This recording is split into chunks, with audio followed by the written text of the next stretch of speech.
देखिए प्रश्नावली 6.3 का प्रश्न नंबर 12। एक त्रिभुज ABC की भुजाएं AB और BC तथा माध्यिका AD एक अन्य त्रिभुज PQR की क्रमशः भुजाओं PQ और QR तथा माध्यिका PM के समानुपाती है। दर्शाइए कि त्रिभुज ABC समरूप है त्रिभुज PQR के। तो नीचे देखो इस प्रश्न के लिए आपको चित्र दे रखा है। इस चित्र को देखकर जो है आपको हल करना है। सबसे पहले दिया है लिख लूँगा मैं।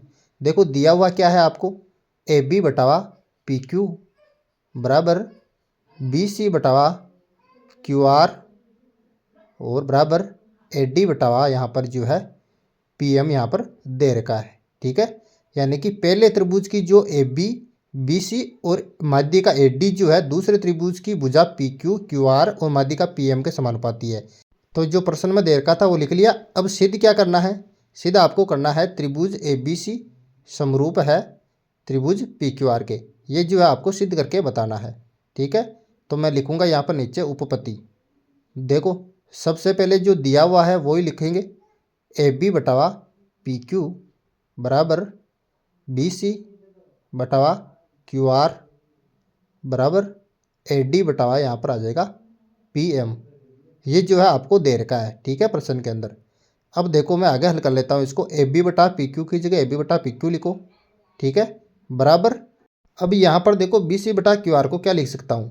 देखो त्रिभुज ABC के अंदर जो है AD माध्यिका है और ये AD माध्यिका जो है BC को दो बराबर भागों में बांटती है।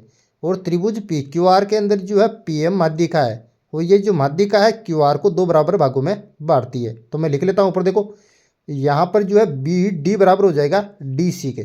ठीक है, और इस त्रिभुज के अंदर जो है PM QR को दो बराबर भागों में बांट रही है। तो मैं लिख सकता हूँ QM बराबर है यहाँ पर MR के।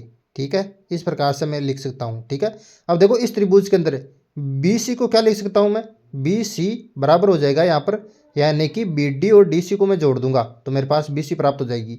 तो BD प्लस DC लिख सकता हूँ मैं BC को।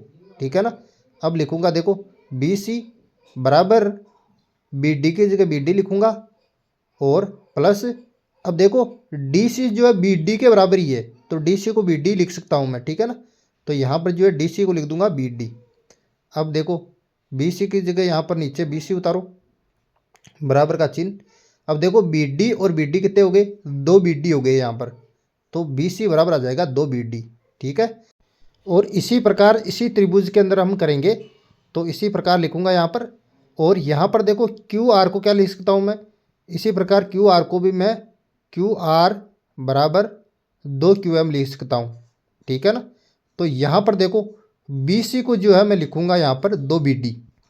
तो ये लिख दिया BC को 2 BD और नीचे जो है QR को लिखूंगा 2 QM। ठीक है, इस प्रकार से लिख सकता हूँ बराबर D बटावा यहाँ पर आ जाएगा PM। ठीक है, अब देखो यहाँ पर 2 से 2 कैंसिल हो जाएगा। अब क्या बचा, यहाँ पर बचा AB बटावा PQ बराबर BD बटावा QM बराबर AD बटावा PM। ठीक है, तो देखो ये जो भुजाइयाँ हैं ये किन त्रिभुजों के अंतर्गत आ रही है। देखो AB यहाँ पर है और PQ यहाँ पर है तो AB बटा PQ आ गया, और BD यहाँ पर है और QM यहाँ पर है तो BD बटा QM आ गया, और AD यहाँ पर है और PM यहाँ पर है तो AD बटा PM आ गया। यानी कि ये दोनों ये जो भुजाइयाँ हैं ये ABD और PQM त्रिभुज के अंतर्गत आ रही है। तो यहाँ पर नियम कौन सा लगेगा, SSS समरूपता के नियम से। तो SS समरूपता के नियम से क्या हो जाएगा, ये दोनों त्रिभुज जो है समरूप हो जाएंगे यहाँ पर। ठीक है ना, तो मैं लिख दूंगा त्रिभुज ABD समरूप है त्रिभुज PQM के यहाँ पर। ठीक है, अगर ये दोनों त्रिभुज समरूप है तो इनके कोण भी बराबर ही होंगे। ठीक है ना, तो यहाँ पर जो है कोण भी बराबर हो जाएगा यहाँ पर कोण Q के, और इसको दे दूंगा मैं समीकरण 1 नाम यहाँ पर। ठीक है, अब देखेंगे हम दोनों त्रिभुजों के अंदर यानी कि त्रिभुज ABC और त्रिभुज PQR के अंदर देखना है आपको। ठीक है, तो देखो इन त्रिभुजों के अंदर AB बटावा PQ और BC बटा QR ये आपको दे रखा है। तो मैं लिख लेता हूँ यहाँ पर AB बटा PQ बराबर BC बटावा QR। ये जो है आपको प्रश्न के अंदर दिया हुआ है। ठीक है ना, और कोण B बराबर कोण Q ले लूँगा मैं 1 से, तो कोण B बराबर आ जाएगा कोण Q यहाँ पर। ये कहाँ से आया, समीकरण 1 से मैंने लिया यहाँ पर, ठीक है। तो यहाँ पर कौन सा नियम लगेगा, यहाँ पर जो है एस ए एस समरूपता का नियम लग जाएगा। तो यहाँ पर लिखो एस ए एस समरूपता का नियम से। तो इस नियम से जो है दोनों त्रिभुज यहाँ पर समरूप हो जाएंगे। तो नीचे लिख दूंगा मैं, त्रिभुज ए बी सी समरूप है त्रिभुज पी क्यू आर के। इस प्रकार से आसानी से जो है इसको आपको सिद्ध कर लेना है। इति सिद्धम।